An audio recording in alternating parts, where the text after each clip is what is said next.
Ladies and gentlemen, welcome to BSV TV. I'm your host Satoshi, and on this show we'll be defending the one and only, truly genuine Bitcoin. The Bitcoin that Satoshi Nakamoto designed in his white paper as a peer-to-peer electronic cash system for the world. Let's get the disclaimers out of the way. So all the statements that you hear on this show are opinion and must only ever be taken as opinion. They are never to be taken as any form of advice, family, financial, sexual or otherwise. And on that note, let's sit back, relax, have some fun and enjoy the show. Get paid for your content in Bitcoin and set your own fee on Streamanity. Yeah, I'm not surprised I wasn't asked why I'm convinced Craig is Satoshi. I posted on Reddit. He signed in my presence using the private key from block number one, the very first mined Bitcoin block. On a computer that I'm convinced had not been tampered with, on software I'm convinced that had not been tampered with, a message of my choosing. At Enchain, we've just funded a number of universities doing, so far, a test up to 1 gigabyte because it validates what we've already done independently. We've tested up to 380 gigabyte blocks. We've tested 1 million transactions a second and transaction sizes up to 20 megabytes. Super complex scripts. Basically ones that can run operating systems. That's all of global commerce times about 50. On top of that, we can have complex scripts. On top of that, we can scale each of those transactions 1,000 times, which effectively means about 1 billion transactions per second, which means we can then have all derivatives, all complex trades. That means high frequency trading. It means everything that happens globally. Is the market that effectively BSV is going for, is that global e-commerce, which is currently valued at $29 trillion? No, that's too small. Buy and sell Bitcoin instantly at bsvgravity.com. And you can now book and pay for your winter holiday at skibsv.com. Alrighty, good afternoon people. It looks like we are live. The time is 7:30 on Thursday, the 1st of July 2021.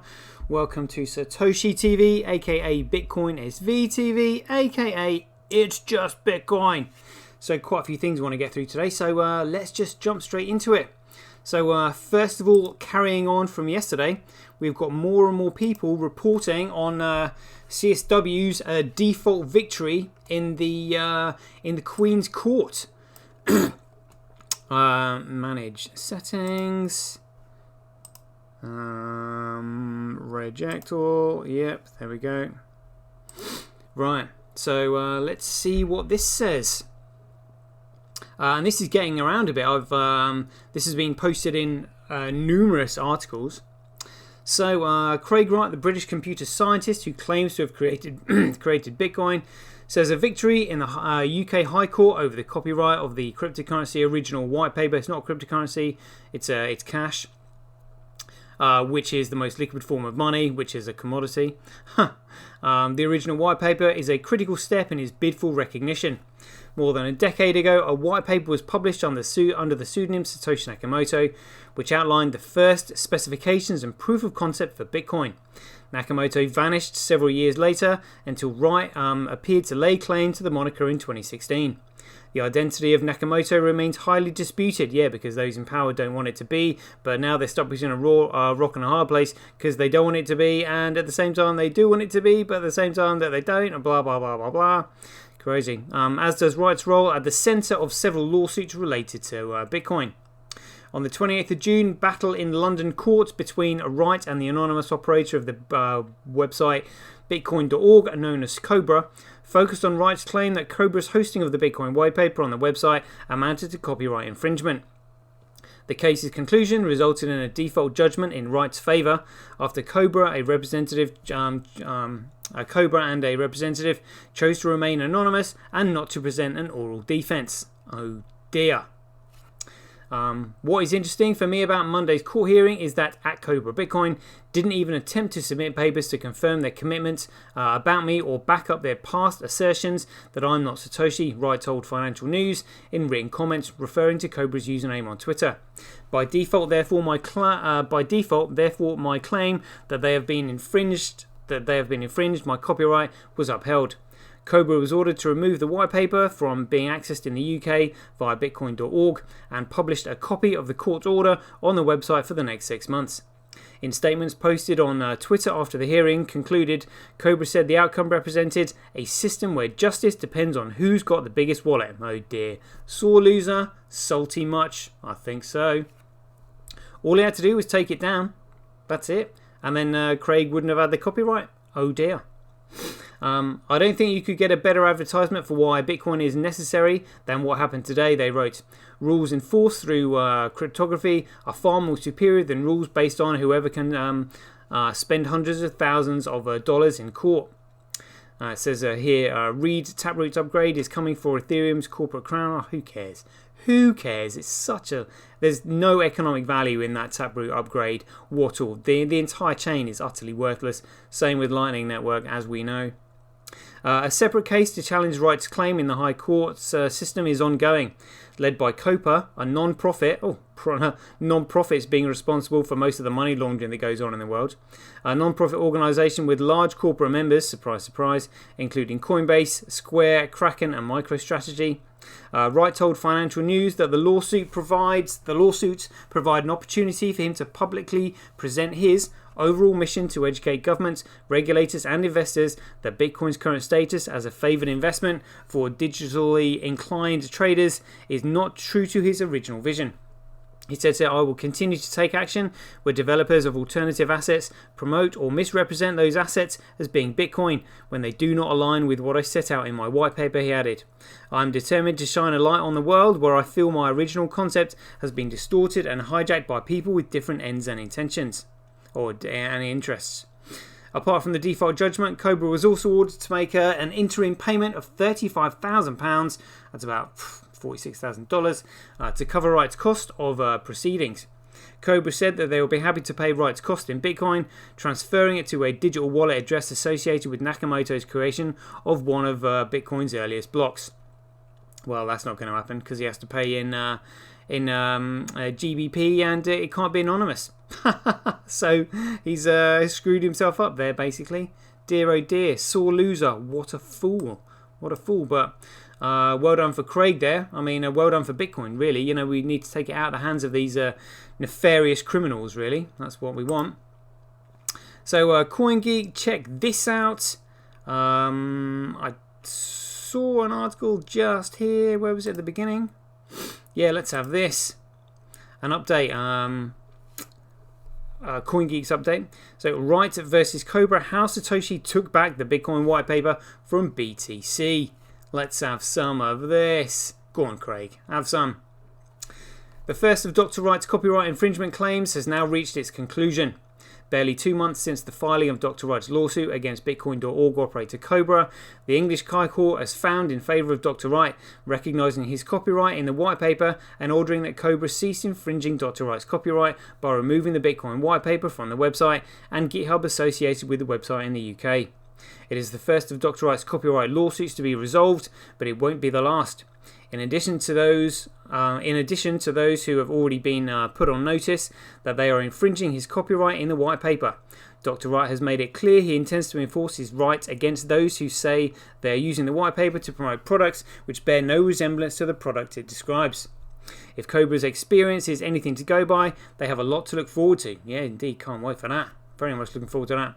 The beginning. To make sense of Dr. Wright's white paper litigation, one has to go back to the day Bitcoin was first released into the world. The digital asset era was kicked off by the distribution of a now famous document in 2008 titled Bitcoin, a peer-to-peer electronic cash system. It was released under the name Satoshi Nakamoto and described the principles of Bitcoin, a secured, stable, trustless peer-to-peer system of electronic cash which could be scalable, low-cost and usable, and would precipitate the release of the first version of the Bitcoin software in January the next year. Looking at the excitement generated by the system described in the white paper at the time and the prominence of digital assets in 2021, it makes sense that the paper which started it all remains a revered document among the community. Today, the white paper is hosted on the website of virtually any project which purports to have a connection to Bitcoin, even where those projects are antithetical to the system of electronic cash described by its author. One of these is Bitcoin.org, originally used by Satoshi Nakamoto in the early days of Bitcoin, which means that despite what happened in the years since his disappearance, Dr. Wright is still the beneficial owner of the site. Since being outed as Satoshi Nakamoto in 2015, Dr. Wright has been consistent in his approach to Bitcoin and the white paper. He is the creator of both, and therefore the copyright in those works is his. Long before Cobra had received any infringement notice, Dr. Wright was writing about the problem of his intellectual property being exploited to give credibility to products which are antithetical to his original creation. The legal terminology for what has happened is called passing off. Right at the beginning of 2021, the digital asset world saw the natural outcome of this. Infringement letters issued on January 21st, Dr. Wright introduced his lawyers, the London offices of Ontario LLP, instructed his lawyers, to issue copyright infringement notice to 5 parties hosting the white paper. The letters put the recipients on notice that Dr. Wright is the author and copyright owner of the white paper and that he does not consent to the publication of the paper. The 5 receipts were the individuals who control the websites Bitcoin.org, Bitcoin.com and BitcoinCore.org. These are far from the only sites hosting the white paper. In fact, if all who received the letter were to take down the white paper from their respective websites, it would have very little effect on its general availability. So why bother at all? Dr. Wright released a statement shortly after the letters were made public. In it, he gave his reasons for taking action on the hosting of the white paper. He said here, the Bitcoin system described in the white paper is not ambiguous. It is not open to interpretation. It is a peer-to-peer system of electronic cash. And yet today, organizations use Bitcoin name and the white paper itself to promote coins and products they know to be inconsistent with the system as originally described. As the author of the white paper, I feel compelled to exercise my legal rights to ensure that it cannot be marked in such a way, he said. Dr. Wright's point that the white paper is being used to promote unrelated and unaffiliated products is evidently true looking at the choice of defendants. Bitcoin.org, Bitcoin.com and BitcoinCore.org are all hosting the white paper in connection with the coins they are selling and promoting, and yet all represent materially distinct projects. For example, if the BTC promoted by Bitcoin.org is reflective of the white paper, then the BCH being promoted by Bitcoin.com cannot also be reflective of the white paper. The reality is none of them do, and they all know it. Who is Cobra? One of the defendants and the first of Dr. Wright's white paper actions to reach a resolution as of publication. It is a person going by the pseudonym Cobra. Having received Dr. Wright's preliminary letter in January, Cobra evidently responded by refusing to comply with its demands and seemed ready to meet the plaintiff in court. So this is a response to B. Arthur Van Pelt. For sure, I will. Really hope I get the chance to expose him in the court as full of shit, where he can't hide behind silly defamation laws. Yeah, good defense, Cobra. Nice one. Dear, oh dear. Look at this. Yeah, look at this one. He goes in response to Calvin. He said, "You're wrong if you think you can bully me, you creep loser. If I have to give up my pseudonym to defend Satoshi's white paper, arguably the most important paper of the 21st century, then so be it." Yeah? Where was it? Where was your defense? Where was you sticking up for the white paper? Dear, oh dear. You know, I actually posted that saying, this is what it's like to have small wiener friends. You know, just not willing to back you up at all. Dear, oh dear. But yeah, I thought that was an interesting article. Just got a few more to get through, including the financial crisis going on in Lebanon at the moment. So let's get on with that. So I saw this one on Cointelegraph. Kazakhstan to introduce new energy fees for crypto miners in 2022. The new law introduces an additional tax levy for energy used by crypto miners starting from January 2022. As Kazakhstan becomes increasingly popular for cryptocurrency mining, the country's president has signed a new law introducing an extra levy for crypto miners. President of the Republic of Kazakhstan, Kasim Jomart, Kontavi, recently signed last a new law that imposes an additional tax fee for energy utilized by crypto miners operating in the country. The new fees will take effect starting in January 2022. According to the local news agency, Cursive, the new laws introduces an additional fee of 1 Kazakhstan teng, which is 0.02 of a dollar per kilowatt hour used by cryptocurrency miners. The additional tax levy is part of a series of legislative amendments to the national tax code concerning crypto miners. The Kazakhstan parliament passed the bill in mid-June. Albert Rule, chairman of the Committee for Economic Reform and Regional Development, said that the main purpose of the new legislation is to regulate the crypto mining industry and bring it out of the shadows.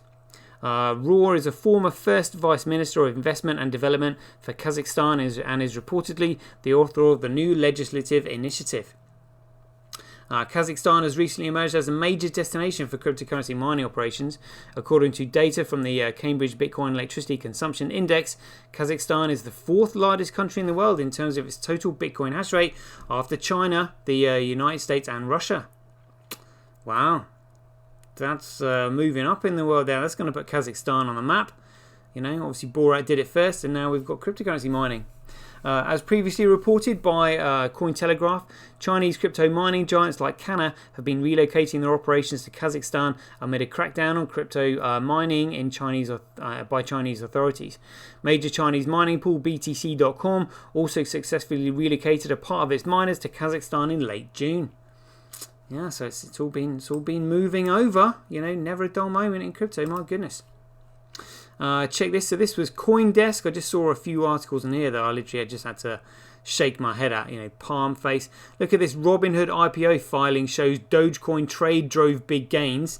Good grief! And like Robinhood doing an IPO, initial public offering. Again, another exit scam, just like Coinbase did, because it's just a blatant exit scam.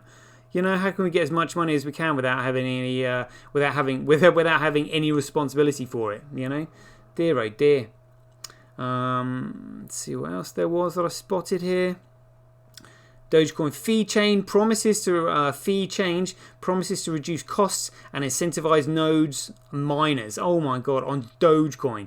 I think that's the one I saw. I was just like, oh my god, like who cares? They're reporting just absolute crap. Absolute crap. You know? And then Jack Mallers' strike rolls out Bitcoin buys, going head-to-head with Coinbase. Oh, like, who cares? Like, honestly, who gives a monkeys? Good grief. But we'll look at this. So, look at this. Bitcoin mining difficulty set to plummet following China's crackdown. So let's read what it says about this difficulty adjustment. So again, I'm learning about this. With China's Bitcoin miners forced to shut down or relocate, the difficulty of Bitcoin mining is about to drop by a massive 27%. The difficulty of Bitcoin mining is slated to drop by a hefty 27% following the massive exodus of Chinese mining pools, according to Bitcoin difficulty estimator. As the name suggests, Bitcoin's mining difficulty is the overall complexity of computations required to produce one new block every 10 minutes, as the blockchain was initially designed to do so by Bitcoin's creator Satoshi Nakamoto. But since the Bitcoin blockchain's hash rate, the total computing power of the network, can significantly fluctuate, the mining difficulty automatically adjusts, as in like retargets, itself every 2016 blocks, or roughly once per 2 weeks. Alright, okay, now I know that. This is because when new mining systems are added to the network, blocks can be produced faster than initially intended, and the difficulty rises to compensate for that. So when it says blocks can be produced faster, so there's more hash rate on the network. It just basically means a block can be created, found, however you want to call it, and put on the blockchain faster. So 10 minutes is the optimum time for a number of transactions to effectively to be created and put in a block. Otherwise, you just simply get blocks backing up and messes up the system basically. On this occasion, however, mining systems are being removed from play on a large scale. The decline of Bitcoin's mining difficulty comes on the heels of a massive crackdown on Bitcoin mining in China. Across Chinese provinces, including Sichuan, Yunnan, and Qinghai, local miners have been forced to take their hardware offline. Simultaneously, China's central bank prohibited payment platforms and banks from any cryptocurrency activities. As well as sparking a significant decrease in crypto prices across the board, China's actions also catalyzed a sudden collapse of a Bitcoin hash rate. And this is all while China accounted for around 65% of the Bitcoin's network hash rate, according to some estimations. As a result, production of new Bitcoin blocks dropped down to 1 per 20 minutes, or even slower, data from the Block Explorer blockchain.com shows. In this light, the blockchain's difficulty indeed required a significant tune-up to get the block times back on track. However, even the upcoming 20% drop may not be the final one yet. According to Roman Nekrasov, a co-founder of industrial mining data center Lazam, the shutdown of Chinese data centers could cause more than one drop in the difficulty of the Bitcoin network. Nekrasov told Decrypt, the expected 20% drop tomorrow is not final. If the current hash rate does not change in the next 2 weeks, then the mining difficulty will drop by another 20% in mid-July. He explained that such a decrease may slightly offset the recent decline of Bitcoin's price, that's got nothing to do with price, and help increase the revenue of other miners in terms of 1 terahash per day. On the other hand, drops in difficulty carry risks of additional downward pressure on the price of Bitcoin. In mid-July, we may see another wave of Bitcoin price correction proportional to the increase in the Bitcoin output. It's got nothing to do with price. Nothing to do with price whatsoever. Good grief. Just goes to show you, these people literally know nothing. They know nothing about Bitcoin. I mean, I don't say that I know a lot, but I know more than this lot. Good grief. Okay, yeah, Robinhood doing its IPO. 11.6 billion. Good grief. What was Coinbase? 100 billion. Coinbase, absolutely insane. DeFi tokens, is it Maker, Compound, Aave, Pump as crypto markets slumber. Oh, who cares? Who cares? Right, good grief. Good grief. Alright, Crypto Potato. I saw this. SoftBank invests 200 million in Brazil's largest cryptocurrency exchange. Yeah, we'll have a look at that one. New baby Doge, that's Shiba Inu probably, skyrockets 90% following Elon Musk's latest tweets. What a joke. I mean, these are the kind of fools that we're dealing with in the space. You know, I mean, my goodness. Coinbase to launch a DApp store after getting crypto custody license from Baffin. Oh my god. Just utter shitcoining. Just total shitcoining. There's no value in any of that whatsoever. So here we go. SoftBank invests 200 million in Brazil's largest cryptocurrency exchange. Japanese bank behemoth SoftBank has invested $200 million in one of the largest cryptocurrency exchanges in Latin America.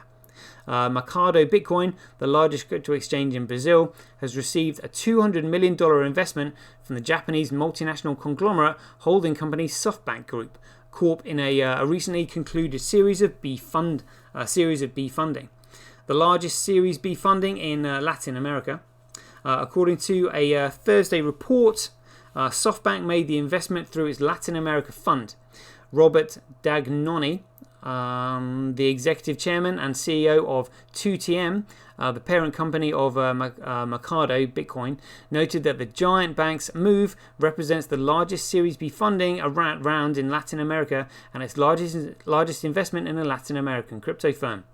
Mercado Bitcoin intends to use the fresh capital to expand its offerings outside the confines of the Latin American market, scale its operations, and invest in necessary infrastructure that will help it meet the rising demands of crypto-related services in the country.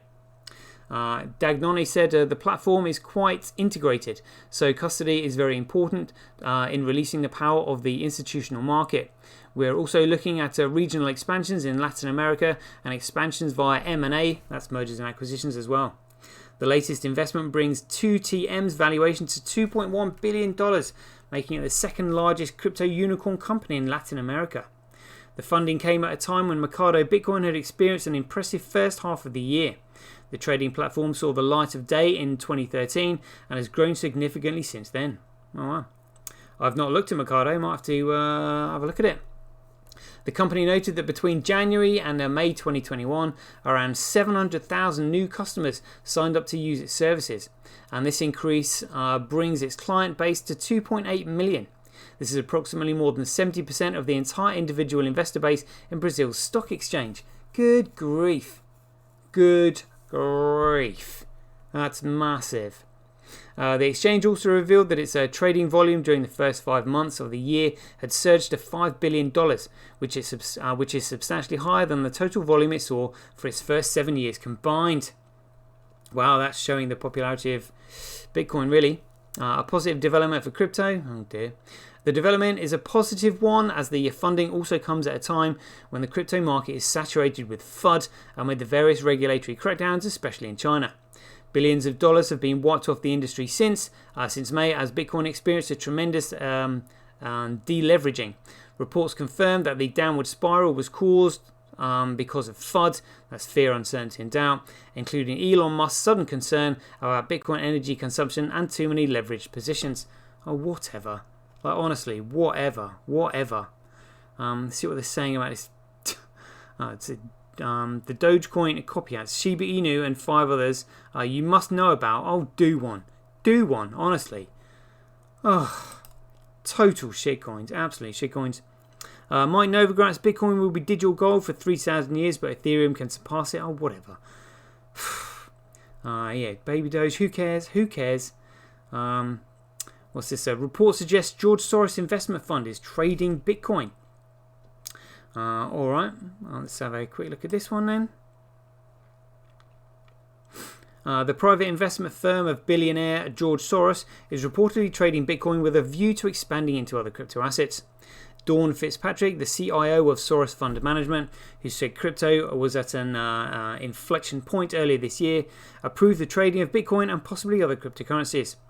Financial news website The Street reported that people familiar with the matter, speaking on condition of anonymity, stated that Fitzpatrick and her team have been exploring crypto assets for some time. The latest venture is more than just kicking the tires on cryptocurrency, it added. Soros' fund management is a private American investment management firm that is currently structured as a family office, but formerly as a hedge fund. It is considered to be one of the most profitable firms in the US, with an annual return of over 20% over the past 4 decades. Nothing compared to Bitcoin, though, is it? Industry expert, oh my god, industry expert Anthony Pompolano, they're calling him an industry expert, jeepers, suggested that it could be either positive or negative depending on how they trade it. Whales such as Soros shorting the asset and manipulating markets would not be a good outcome overall. The billionaire has a history of breaking markets by aggressively shorting them. Yeah, like he almost did the British pound.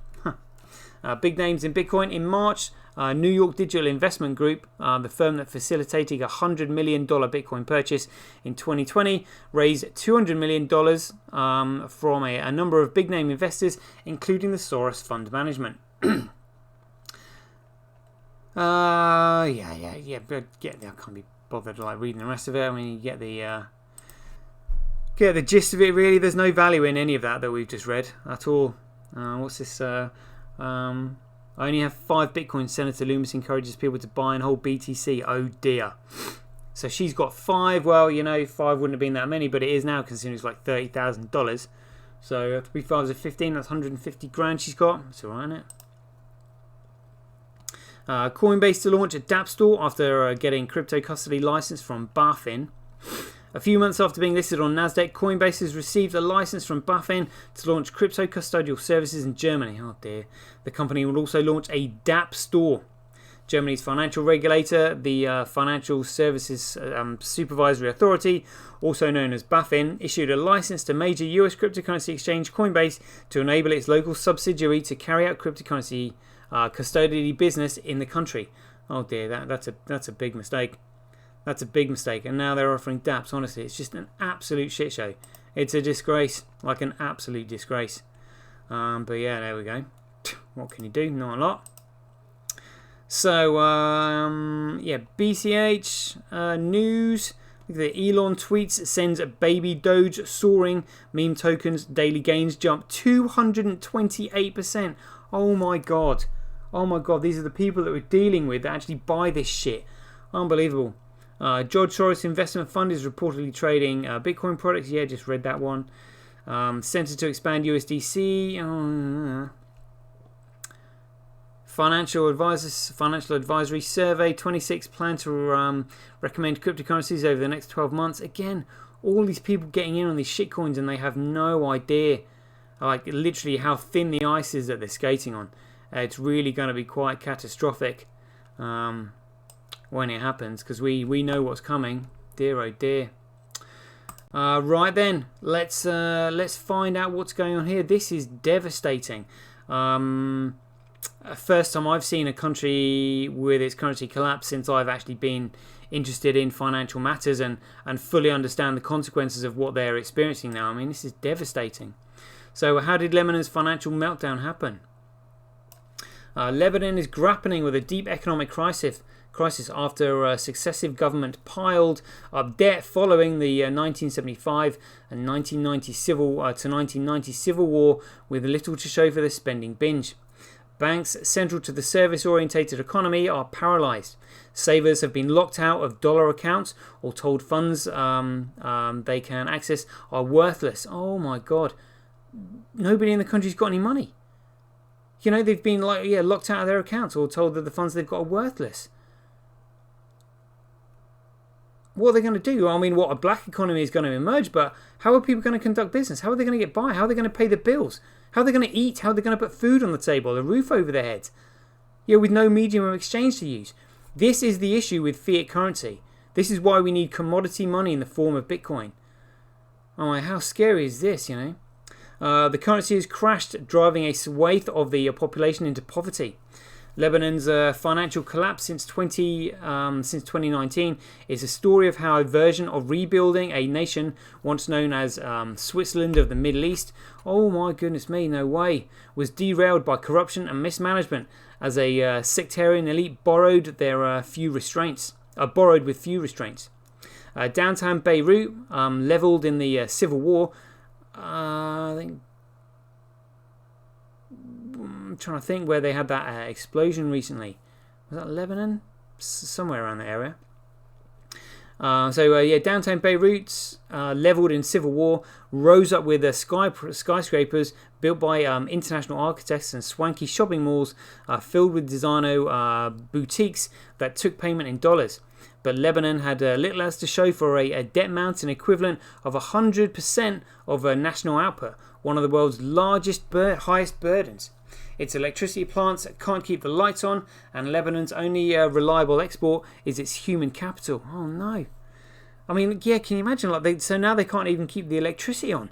I mean, how on earth are they going to just survive? Some economists have described Lebanon's financial system as a nationally regulated Ponzi scheme where new money is borrowed to pay existing creditors. It works until fresh money runs out, but how did the nation of about 6 million people get there? Oh no. So, the Beirut blast has caused a tidal wave of mental health problems. Maybe, that's where it happened. The silos in the port. The grain silos. After the civil war, Lebanon balanced its books with tourism receipts, foreign aid, earnings from its financial industry, and the largesse of Gulf Arab states, which bankrolled the state by bolstering central bank reserves. Yet one of its most reliable sources of dollars was remittances from the millions of Lebanese who went abroad to find work. Even in the 2008 global financial crisis, they sent cash home, but remittances started slowing from 2011 as Lebanon's sectarian squabbling led to more political sclerosis, and much of the Middle East, including neighbouring Syria, descended into chaos. Oh no. Sunni Muslim Gulf states turned away with the rising influence of Lebanon of Iran via Hezbollah, a Shia group whose political power has grown. The budget deficit rocketed and the balance of payments sank deeper into the red as transfers failed to match imports of everything from staple foods to flashy cars. That was until 2016, when banks began offering remarkable interest rates for new deposits of dollars, and officially accepting currency in the dollarized economy, and even more extraordinary rates for Lebanese pound deposits. Again, this is what all these crypto websites are doing. They're like, offering you these amazing interest rates. Oh, just give us your money. That's all they want. They just simply want their grubby mitts on your money. It's outrageous. But what people meant to do? Until Bitcoin was here, we didn't have a choice. Cash under the mattress can just simply be stolen, burnt, lost, blown away. Whatever. And yet you put it in a bank, and these guys just run off with it. It's outrageous. This is really why we need Bitcoin. In big letters, why we need Bitcoin. Elsewhere in the world, savers earned tiny returns. Given the Lebanese pound had been pegged to the dollar at 1,500 for over 2 decades and could be freely exchanged at a bank or by a supermarket cashier, what was there to lose? Dollars flowed again, and banks could keep funding the spending binge. Lebanon was still politically dysfunctional. Rivalries left it without a president for most of 2016. But the central bank, Banque de Lebanon, led by former Merrill Lynch banker Riyad Salamah, since 1993, introduced financial engineering. Oh, that doesn't sound good. A range of mechanisms that amounted to offering banks lavish returns for new dollars. It just sounds like a Ponzi scheme. It really does. Improved dollar flows showed up in climbing foreign reserves. What was less obvious, and is now a point of contention, was a rise in liabilities. By some accounts, the central bank's assets are more than wiped out by what it owes, so it may be sitting on a big loss. But again, money is just simply printed by the Federal Reserve. That's it. They can just simply print their own money. Money might not be worth anything, but this is what happens with fiat currency. Economies go bust because fiat currency gets less and less valuable, which just causes a huge increase in prices. So unless your business can increase your costs, increase their prices in line with the costs, or reduce your overheads in line with your increasing costs, you're screwed. So what caused the collapse? When the state needed to rein in spending, politicians splurged on a public sector pay rise, oh dear, before the 2018 election. And the government's failure to deliver reforms meant foreign donors held back billions of dollars in aid that they pledged. The final spark for unrest came in October 2019 with a plan to tax WhatsApp calls. Oh my God. With a big diaspora and Lebanon's low tax regime skewed in favour of the rich, slapping a fee on the way many Lebanese kept in touch with relatives was disastrous. Mass protests driven by a disenchanted youth demanding wholesale change erupted against the political elite, many of them aging warlords who thrived while others struggled. Foreign exchange inflows dried up and dollars exited Lebanon. Banks no longer had enough dollars to pay depositors queuing outside, so they shut their doors. Oh no. The currency collapsed, sliding from 1,500 to the dollar to a street rate of around 15,000 in June this year. Compounding problems, an explosion on the 4th of August at Beirut port killed about 190 people and caused billions of dollars of damage. This is disastrous. It's like, one thing leads to another. France is leading international efforts to push Lebanon to tackle corruption and implement other reforms demanded by donors. Critically, Lebanon needs to form a new government so it can resume stalled talks with the International Monetary Fund. Again, they're going to be getting their clutches in there. It's all about making the dollar more powerful. But politicians and bankers need to agree on the scale of the vast losses and on what went wrong, so Lebanon can shift direction and stop living beyond its means. Wow, alright, this is shocking. Yeah, let's see what this one says. I quite like DW. So Lebanon in freefall, crisis at Europe's gates. The political and economic crisis in Lebanon started long before the devastating explosion on August 4, 2020. But since then, the country has been in freefall. Young people in particular are asking whether they have a future there at all. It's an economic area that's just cursed at the moment. For months, the Lebanese people have been calling for regime change. The government resigned at the end of 2019, oh my goodness me, after months of sometimes violent protests, but the economic situation is still deteriorating, so they would have done a runner basically. The Lebanese currency is in freefall, the price of food is rocketing, and to make matters worse, the number of coronavirus infections is rising dramatically. The people saw the explosion in Beirut's port area on August 4th as another symbol of political failure. More than 170 people were killed and around 6,000 people injured, and an estimated $15 billion worth of damage done. Oh my goodness me. Documents show that the authorities were aware of the improper storage of the highly explosive ammonium nitrate, which is why Noor Bassam and her fiancé Hussein Archie were not giving up. The young couple have been fighting for political change since last fall. Immediately after the explosion, Hussein and his organisation, Min Tishreen, set up an emergency aid centre in the ruins of the Mar Michael district. But Hussein's is concerned with more than distributing food and medicines and rebuilding the destroyed city. While many of his friends are deserting the country, he wants to establish a new political culture in his homeland. Hussein senses the people's anger at the country's old political elite. Will they succeed in asserting themselves against their corrupt rulers? Not unless they use Bitcoin. Genuine Bitcoin, not the shit coins. And the last one by Reuters: Lebanon currency drops to new low as financial meltdown deepens. Oh God. Beirut, June 13th. Reuters: Lebanon's currency crashed past a milestone on Sunday, reaching a new low against the dollar as the country's financial meltdown and political deadlock linger. Market dealers in the Lebanese pound was trading at around 15,150 to the dollar, losing around 90% of what it was worth in late 2019 when Lebanon's economic and financial crisis erupted. Lebanon is one of the throes of a deep economic meltdown that is threatening its stability. The World Bank was called in of the deepest depressions of modern history. The World Bank called it one of the deepest depressions of modern history.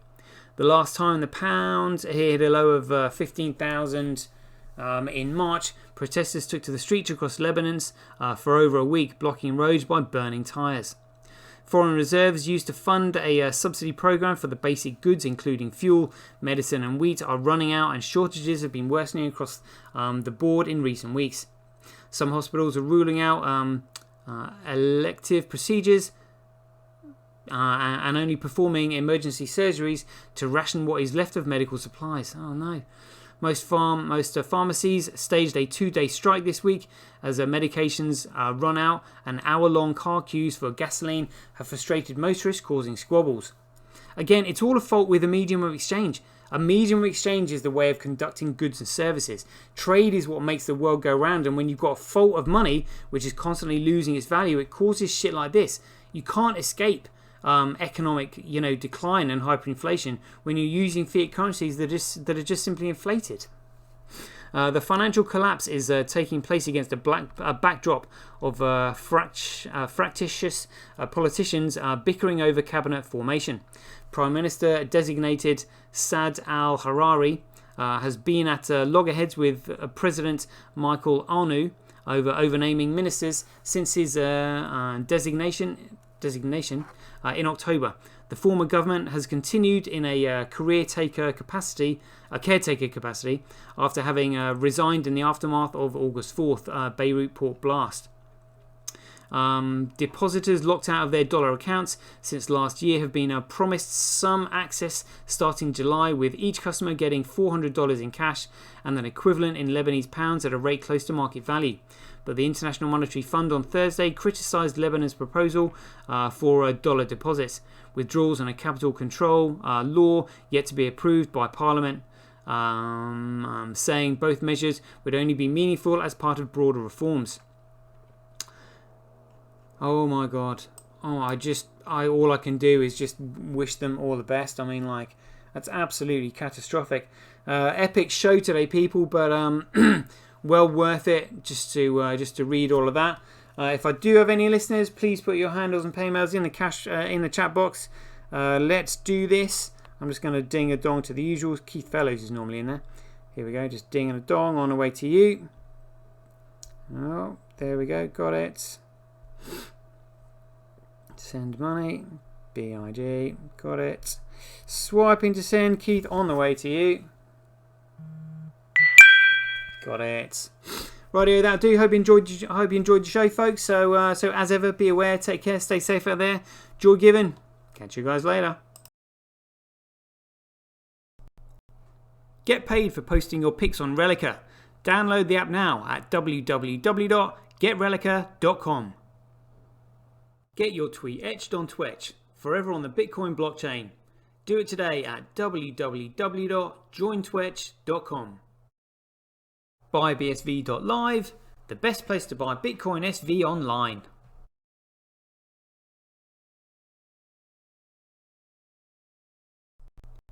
Support independent content creators on micropayment platforms such as Streamanity, Twitch and Relica.